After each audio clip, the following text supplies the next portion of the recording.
Welcome to the Write Publish Market podcast. If you're a business owner thinking a book would be a great marketing asset for your business, you're in the right place. Maybe you've already committed, even better. I'm your host, Jody Brandon, book publishing strategist and partner for business owners, CEOs, and entrepreneurs, and 20 plus year veteran of the book publishing industry. On the Write Publish Market podcast, in addition to learning from me and other industry experts, you'll hear from other business owners about their experiences as we explore all facets of writing, publishing, and marketing a book that will help your business grow in ways you might not even be dreaming of yet. I'm so glad you're here. Let's dive in. Today's guest is back, this time to talk about her book journey. Renee Hribar has been a sales professional since 1994 in New York. Making her first million before she was 25 years old, Renee has gone on to sell millions of dollars in products and services and train thousands to sell for the first time. She is known in her industry as a fun, energetic sales coach who leads with heart, a TEDx speaker who offers training sessions at global conferences, on-demand courses, and virtual workshops. Renee skillfully breaks down her decades of sales experience and expertise. With her one-of-a-kind laugh and learn teaching style, you will certainly gain a new view of the softer side of sales. And now we can add author to her official bio. I am so happy she is back to talk to us today. Welcome back, my friend. Hello. Thank you for having me back. Well, we said you'd be back when the book was finished, and here you are to talk about your book. Bada bing. Woohoo! Now that I have one, I'm like, I got to have more. You can't just have one. Yeah, you drank the Kool-Aid. I love it. You're my favorite kind of business owner. Yeah. Thank you. I'm like, oh, that was easy and tasty. Let's have more. Yeah. Well, you've been having fun too. I mean, yes. Overall, I mean, obviously, it's a roller coaster. We'll talk about it. But all right. So I already did your formal intro, Renee, but for the people who, skip over the intros in a podcast, tell everybody, give us the deets, who you are, who you serve, what you do, all the things. From my own mouth, from the mouths of babes. So my name is Renee Hribar. The H is silent. Some call me a sales coach. Some call me a PETA. You figure that out. I'm the one who asks people, so what's in your front window? Who's on your radar this week? Who are you making offers to this week? So call that what you will. That's how I interact with my clients. The container will vary, but ultimately that is what I am on this earth to do, is to help those who unfortunately do not believe in themselves enough to push themselves to the point where they can help the people. I tell all my clients, you have the cure to something that somebody else is struggling with right now. And if you don't go around and talk to them, then you're robbing them of the opportunity of getting the solution, which only you can offer them in your special way. Because we could both read from the same book. Literally, talking about books, think about Sunday, right? They read out of this Bible. It's like a couple thousand years old. Like there's no new words in there, right? But I read and someone's like, that was amazing. Johnny over there reads the same thing last year. Nobody liked it. You know what I mean? So same words, but because of the delivery, even just that one thing, we put our special thumbprint on it. And so that's why I think everybody needs a book. Everybody, just like look at the bread aisle, right? Yes, you have something important to say. Yes, you have something important to share. Yes, people want it. And we get all up in our head about it. So my team thinks I'm like part life coach, part cheerleader, part structure and systems provider. But I love what I do. I get to see women finally take the leap and believe in themselves. That to me is millions of dollars. Love it. And for those of you who think, oh, that voice sounds familiar. Was Renee on the podcast before? Yes, she was. And she was talking about her expertise of sales. So I'm going to link that episode in the show notes because if you missed it, check it out. You can tell already Renee's fantastic. Oh, thank you. But today we're talking all about that book. So it's finally happening. Let's talk about your book journey. How did this book come to be? Well, it started 5 years ago. Let's just start there. It started off as all the emails that I was sending to the people who were taking my signature program, Sell Like a Mother, right? And I was always like, if you can sell like broccoli to your children or like a certain restaurant to your husband, because he wants to always eat at the same stupid place, then you can sell anything. Okay. So that's why I was like a mother. So of those emails, they were very descriptive and very focused and story driven. I mean, that's just how my brain works. Yeah. So the original version of this was a compilation of those emails into one long PDF that lived inside of Sell Like a Mother. Mm-hmm. And I was like, there you go. I have a book. I mean, it's all subjective. Yeah. Not on the shelf. They're like, where can I buy it? I'm like, inside the course. You can buy the course and then it's yours. There you go. So there were people that printed it, and the original cover was like a cartoon version of me. And, it's great. It lived there. And unfortunately, it didn't live in infamy. I put it inside the course. So that meant only a limited amount of people could get it. And I did a lot of work on what I wanted to say, how I wanted to say it. And like my own clients, I got all in my head about it. Yep. So I can't remember what the final straw was that forced my brain to finally accept the fact that it's okay to put it in writing out there. Yeah. But I did a lot of things to try to get me there. You name it. Like I did crystals, LP, trauma coaching. I'm like, why can't I write a book? I wrote it, but I can't put it out there. It was like some emotional, starstruck, I don't know, block. But whatever it was, I don't know what finally worked. But what I think for me, at least, has finally turned the dial and put that straw over the camel's back that was like, let's do it, is realizing that it's all in community. And so I love community. I'm an extrovert. You are. During That's the pandemic, my friend. That's an understatement. During the pandemic, I was so sad because I couldn't hang out with people. I loved being with people. And so that was taken away from me. I was so sad. So having said all that, now that the book is quote unquote finished, it's not published on Amazon yet as we record this episode, but it's coming soon. It takes a couple of weeks. Yep. In community over the past 2 months, I've gotten almost 100 women to help me in community. I can't say that enough because that's really what got me over the edge, to read it and listen to it, author read audio. Yep. On Zoom. It was me, usually in the middle of the night on some audio Zoom recording, just reading my chapter and sort of saying sidebar things. And I can't just read the words only. I would say funny things and do funny things along the way. And the people that were a part of that pre-book launch book team, and that they still are for the next few weeks, they've given me such encouragement and feedback. And so it's really shaped the way that it's come together. So that's, I think, what finally brought the book to life. I love that. And I will say, as someone who is on that team, thank you. I love the way you structured getting that feedback, because like you keep using the word community. It felt like a collaborative effort, which is not always the case when you're a beta reader or an advanced reader. Right. A lot of times you can tell that the ask for feedback is really more of I only want the good stuff. Please don't tell me I have to change anything. You know what I mean? I did. I changed a lot. I added a lot of things in that were not there before. Yeah.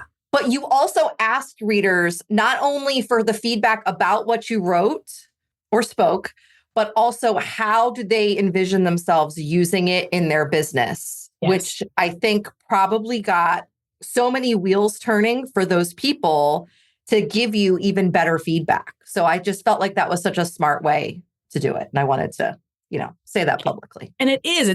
On the title, it's like a practical guide. Yeah. That's part of the title, a practical guide. So it's supposed to be something that you can pick up, consume in either reading or listening, and actually put it into use. And if you want more support, well, great. Of course, I have paid containers, but in my dream of all dreams, it's going to be a woman who is at some crossroads in her life, throwing in the towel with she's fed up with something, the health industry or, herself or her husband or her ex-husband or her kids or her dad or somebody, her mom. And she's just like, that's it. Things are going to change. And she's like, I'm taking the wheel. I have experience. How am I going to live my life? I want to live it on my own terms. That means I need to make money on my own terms. What do I have to make money with? My skills, right? Yes. And so whatever they've done for a living up until that point, that's what this book teaches her how to contain and invite people to hear about. Yeah, I love it. Yeah, so good. And so needed for sure. Yeah.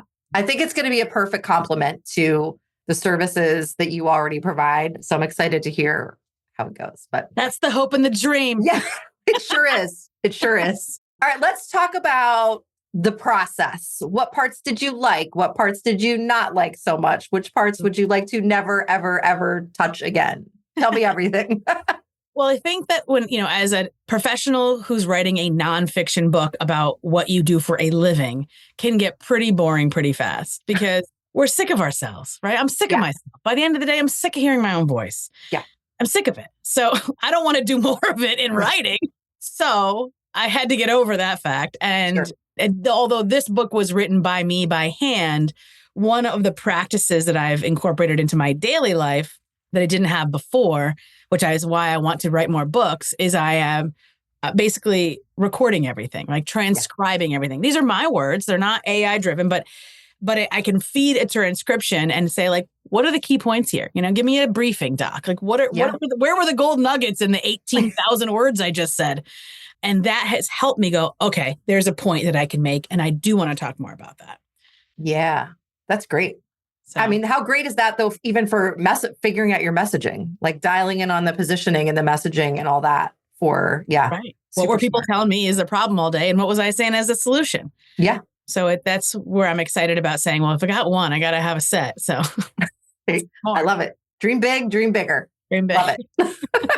That was part of the process. The part that I loved was the fact that I get to share it with people. The part that I didn't love was listening to my own voice over and over again and having to dive deeper into what I'm actually doing. But when I did, I got more clarity. And my own, not that I wasn't clear, but like I got more. I was like, that's actually pretty good. Yeah. Is that me? That's pretty good. Yeah. Pretty good. All right, I'll take it. I get the same clarity when I write SOPs. So for anybody listening who works with you, like, gosh, Renee, geez, you with the SOPs. What is it? I know, I love it because it takes all that chaos, all those ideas, all the I coulds, I shoulds, I mights, and says, okay, well, here's what we're going to do for this one thing. Step 1, step 2, step 3. Yeah. That helps me focus. I'm sure it also helps me with my ADHD. Well, yeah, I'm sure it does, but it's super beneficial for those who work with you and will be reading your book. So. Yes. Okay. So this is my favorite question to ask, I think, about book journeys is, I mean, yours, I know, evolved your book over the years just because of time alone, but is the end product, how does it compare to what you were initially envisioning? Like how many of those emails that you thought were going to be the book are the book now? Well, they were the root, right? And so when you look at the tree, you admire the leaves and you admire, how the sunshine filters through those leaves, but you often don't look at the roots, but those are the most important pieces, right? We discount that, we overlook it, we assume it. And so those emails were the root. The emails were also part of the root of why I wanted to be a consultant in the virtual space. Yeah. You're not going to come to people's offices? No, we don't have to. I can save them at me time. How's this sound? Yep. Here's my Zoom link. Yeah. Let's have all of our meetings there. I can even share my screen. It's amazing. Yeah. So I've just, in my own head, shifted the way I was doing business because I was a full-on, I'm in my 50s. So I was a full-on adult before the internet. Right. Yeah. So the way I learned business, the way I conducted business in my early career was not on Zoom. It was not through broadcast. It was not through, I didn't have any of these tools. No one did. And now that they're here, I want to use them. And so how do I leverage that from a sales perspective? How do I leverage that from a person who wants to share more? Hey there, business owner, an aspiring or published author. Sorry to interrupt this episode. Just wanted to check in and see if you're subscribed to Coffee and Commas, my email newsletter, where I share behind the scenes, industry info, and much more about writing, publishing, and marketing a book for your business. Sign up at bit.ly/coffee and commas sign up. That's all lowercase. Now back to the show. Yeah, I love that. I feel like too, a lot of people think if they do a lot of that groundwork, foundational work, and then it doesn't end up in the book, like in that form, they're so disappointed and they think that they've wasted their time, they've wasted that effort. And I don't believe that at all. No, I mean, I really like posts and TED Talks. Yeah, right. There's so much other stuff you can do with it. So many other opportunities you can create with it. Yep. And even if it never sees the light of day in the printed word or visual or audio, it still got you to this point. Right. Exactly. And it got you to the book that you ended up writing today. So I mean, my clients are like, okay, like relax with waxing philosophical about, but I really do believe that. I don't think there's any wasted effort when it comes to, because those emails, I don't think anybody's going to ever want to see them, or I don't think I'll ever be sharing them. I don't even know where they are, somewhere in my Google Drive. But that's what got us here today. So Yeah. I think the real takeaway as an author and as an author coach is to say what you have in your hand right now is the start. Yeah. You've already started. Yes. Yes. I love that. I love that. Okay. How are we going to be using this book, Renee, in your business? Like, what do you envision? I feel like you've got to have some live events with this book because you need your people. Like, I love live events. I love live events. Yes, this is a top of funnel experience, right? Yep. So I'm loving the audio side. I mean, I'm a talker, come on now. Try to get me doesn't to shut up. surprise me at all that you like the audio part. Yep. Right. Yep. That's also how I consume most books. When I say I've read a book, what I mean is it was on Audible. Okay. Yeah. That's still reading. That's still reading. Some, right. So, I mean, my husband's like, oh, you didn't read it. You listened to it. I'm like, listen, if I open the book, whatever, I will say my ADHD, I'll blame it on that. I don't know what it is. All I know is I start to fall asleep. Yeah. It acts like melatonin. Well, because that's not how, like, you're an auditory processor. So that's, yeah. Know thyself, right? So I think that ultimately how is this going to help my business, or how do I perceive this as getting out in the world? It will be on Amazon. If it's on bookshelf stores too. Also, I have a dream, and I have some connections with Airbnb owners where I'm going to give them these copies and have them sit in these Airbnbs. Because in my mind, this vision that I had, this avatar at her crossroads has said, F it. I'm going to the beach or wherever, and I'm going to go to this Airbnb by myself. Yep. Or maybe she's got her family with her. I don't know, but she's focused on herself, and she's sitting in the living room. Maybe she's crying. Maybe she has wine. I don't know. But she's looking around, and all of a sudden this yellow book stands out. Mm-hmm. And what is that? Who's this? What is this? Let me open it up. And hopefully it inspires her to keep reading. Yes. The first time that you mentioned that as like a marketing tool to me, I was like, so smart. Nobody else is doing this. And it fits. You're not trying to jam a square peg into a round hole, right? Like, think about it. Like, yeah, I'm off on like a self-care retreat, a little me time, a little business planning for next year, blah, blah, blah, whatever the case may be. Right. Yeah. In my mind, she's there in her comfy clothes, drinking a glass of wine. But perfect. The way I've envisioned it, Renee. Perfect. Right. And so if you're out there and you own an Airbnb, I have a book for you. Yes. A free book. I'll send it to you personally. I love it. No, I think that that's a fantastic idea. I also love, by the way, that you called it a top of funnel experience. Yes. Like, not just like, oh, a top of funnel product, a top of funnel, whatever, a top of funnel experience. Love that. Yeah. Because when someone jumps into my email list, they often get more than they bargained for. They see me. I mean, for real, at this point, I'm still able to meet them where they are. Like, often they'll come into my Facebook community, or they'll hit me up on LinkedIn, and I am actually going to have a conversation with them because everything that I wrote in that book, I do. Yeah. That's, I think, a big difference. I'm not speaking from the mountain and being like, you should do this, child. I'm saying, hey, here's what I'm doing. It's worked for 27 years. Yeah. Internet, no internet, in person, online, right. Whatever I had in my hand to offer at any price, this system is what I used and use currently in real time. So come along with me. Right. Get out. I'll show you. Yes. You are a giver, like, in the best sense of the word. And I know, like, the word authentic gets tossed around a lot, too much in my opinion, but like, you are like the epitome of authenticity. Like, seriously. I'm so excited that this is happening for you. I really am. I know it's been a long time coming, and I can't wait. I can't wait. We have the link to your Facebook group and the show notes also. Hop in there, listeners, if you are not in there already. There's so much goodness, like, from Renee's community. Like, she shouts out all of her people. It's a great place to be. So. Thank you. Yeah, I interview people. I spotlight business owners. I also talk about big hair in the 80s. It just depends on the day. You got to tune in to find out what you're going to get. I mean, right? It's like a box of chocolates. And if you're not old enough to know that reference, well, then you're not as old as you and me. Exactly. That's fine. All right. What is your best piece of advice for other business owners out there who maybe they've got a Google Drive document filled with copy as well? Maybe they don't, but anyone thinking about writing a book to serve their business, what do you tell them? Yeah. I hear this a lot because I feel like it's in parallel to, I don't have anything new to say. Why should I say it? And my answer is always the bread aisle. The bread aisle. BREAD. It's as good as sliced bread.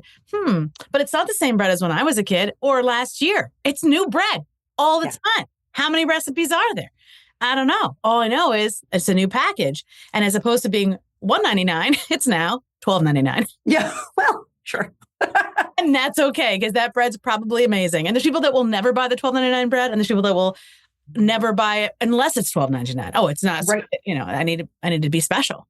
Yeah. And so your idea, if you're listening to this listener and you have an idea, whether it's documented or not, you have something special because it's going to be in your hands. It'll be made by you. That's what will make it different. And I also make this reference. I'm also thinking about how old this is. American Tail. Remember that movie with Fievel? Fievel. Right? So I make that reference where there is someone out there that needs to hear it from you. Yeah. And I know that sounds crazy, but think of it like, the things you've told your friends for years. Like there's this episode of Modern Family where it's about Cobb salads. He's like, honey, I had the best lunch today. She's like, what was it? He's like, it was lettuce. And he describes all the ingredients of a Cobb salad. She's like, a Cobb salad? He's like, that's it. That's what it's like. I've been literally trying to get you to try that for a decade. He's like, no, you didn't. She's like, I did. I say, I have it all the time. No, you don't. So he couldn't see it from her. And that's how humans are. That's how we are. You could give me the best advice ever or the best recipe ever. And for whatever reason, at that moment, I can't hear it from you. But somebody to the left of you has the same message. Right. And I'm like, oh my gosh, that's brilliant. And you're like, really? I just said that. So that's what you are, listeners, is you are that person who has to say it in your way, ever so subtly, in your own special sauce, your own special bread bag. Love it. Yeah. No, the bread aisle is a good analogy. It really is. Yeah. Unless you're not in America where they don't have 85,000 options in every single aisle of the grocery store. Right. If you're not in America listening, to Google grocery store bread aisle. The bread aisle in an American grocery store, because you will understand. You will be appalled, honestly. Appalled. Right. Going to Europe. That's another thing we say about all the time. We spent the last 2 summers in Europe. Yeah. Oh, how much? Yeah, I'm going to the cafe, cappuccino, €1. Go to the grocery store. Same things we buy every week here. Milk, eggs, bread. It's like €30. Here it would be like 120. I know. I know. Don't even get me started. Yeah. I had a girlfriend who lived abroad for like 8 months. And when she came back to the US, I met up with her and we were going grocery shopping. She literally just came home into a new house. And she was like, there is so much peanut butter in this store. She's like, I literally am going to have an anxiety attack in this aisle. And I'm like, it's insane. It is. But yes. It is. And the good and the bad, right? It all comes together. For but sure. If you're listening to this, bread aisle. Yes, you have something to share.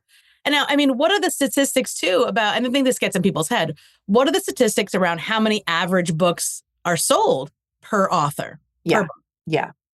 No, it's not a big number. But I flip that on its head for business owners, because the money's not in the book, right? Like you're not trying to become a professional author with, top of the bestseller list over and over and over again, a la Brene Brown. There's only one Brene Brown. There's not that much room for everybody else. But most business owners, that's not what they're trying to do. Correct. So if I don't get caught up in 100 sales on this book, it's worth it, right? Yeah. That's my average ticket. That's big money. Yeah. Yeah. So it's a beautiful thing. Yes. For business owners, it's 100% worth it. You don't have to sell it. I think that's the other part that gets in people's head. Well, who's going to want it? Are 10,000 people going to read it? No. But if 200 do, or 500 or 1,000, you're growing your email list. Yep. You're nurturing them. You're educating them. That's a huge milestone for making any offers anytime. Can you also sell 10 or 20,000? Yeah, of course. Yeah, absolutely. Absolutely. Yeah. But your success with a book is not contingent upon how many sales. So exactly. A smaller fraction of the right people is more important than, Right. I wish everybody, I wish everybody that ever came knocking on my door, hey, Renee, I want to work with you, read the book first. Yep. Because then it makes working with them that much easier. It is. My book is a perfect example of that. Is we start here instead of here. when someone has read the book and they know, they've done some of that foundational work that the book teaches. And yeah, exactly. No, you're going to find that for sure. This is, I'm so excited. I can't wait to have like a real copy, not like my chapter by chapter Google Doc. Hey, it was right. Exactly. Right. Me too. Yeah. I bet. I'm going to make a bet of them. Yeah. Yeah. I hope you have fun photo shoot ideas. I know you do. I got ideas. I bet you do.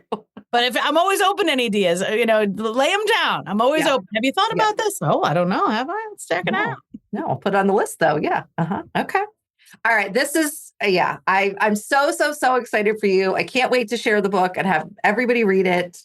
Give me a reading recommendation if you would before we wrap here, Yeah. And I think I gave the same one last time, but I'm going to give it again because it's just so dang good. I mean, there's two. I'm going to just give you two. Okay. So number one, Barbara Stani, Overcoming Underearning. That's a book I read every year, and every year it hits different. Reread, and she wrote it a long time ago. So again, it proves the test of time. Love that. The other book that I love is called The Nordstrom Way. And it's about Nordstrom's. So like if you've ever purchased anything at Nordstrom, like they have an amazing family business story. And it speaks to the business owner in the sense of how to treat people. Okay. And I love it. Love that. Built to Sell, another great book, because if you're building a business, you don't want to build golden handcuffs. You're like, oh, I have a cute business. Look at my business. It's so cute. And then it grows up and it's cute little baby alligator. It grows up and it eats you alive. Right. We don't want that. So Built to Sell, we don't want that. Starting with the end in mind. Yeah. And saying no to a lot of things. So, I mean, those are three books that I recommend all the time. Fantastic. I love it. I feel like I've heard of the Nordstrom book before, and I'm wondering if it was from you. It's not like a bestseller. It's something that was, I come from a long line of entrepreneurs, business owners that wanted to serve people. Everything from a Christmas tree farm to an auction house, to a car dealership, to a mechanic shop, to a lumber and building yard. So all kinds of businesses that I grew up around, and it all comes down to the people. Because your people and how you treat people is your reputation, and that you can't buy. You can't buy it. It's something you just do, and it creates a positive pavement and ripple effect over time. Yeah, I love that. You're the best. I appreciate you so much. No, you are. Well, we're both the best. Then we're both the best. Tell readers and listeners, where's the best place to? I mean, I know the answer, but where's the best place to connect with you? Thank you. I would say my website is always going to be the best place. That's the hub, ReneeHribar.com. It's my name.com. If you can spell Rebar, then you can find it. The H is silent. Crazy Italian salesperson from New York. That might also pop up. I don't know. Listen, that's fantastic. All right. We're going to link that in the show notes, along with the book, along with your Facebook group. I adore you, my friend. Thank you for being here today. Thank you. You're the best. Mwah, mwah, mwah. Listeners, write your book. Write your book. Thanks for listening to this episode of the Write, Publish, Market podcast. I know just how busy business owners and CEOs' schedules are, and I'm grateful you've taken some time out of yours to spend with me today. If you enjoyed this episode, take a quick screenshot and share it on social to let others know you're listening. Use the hashtag WritePublishMarket to spread the love.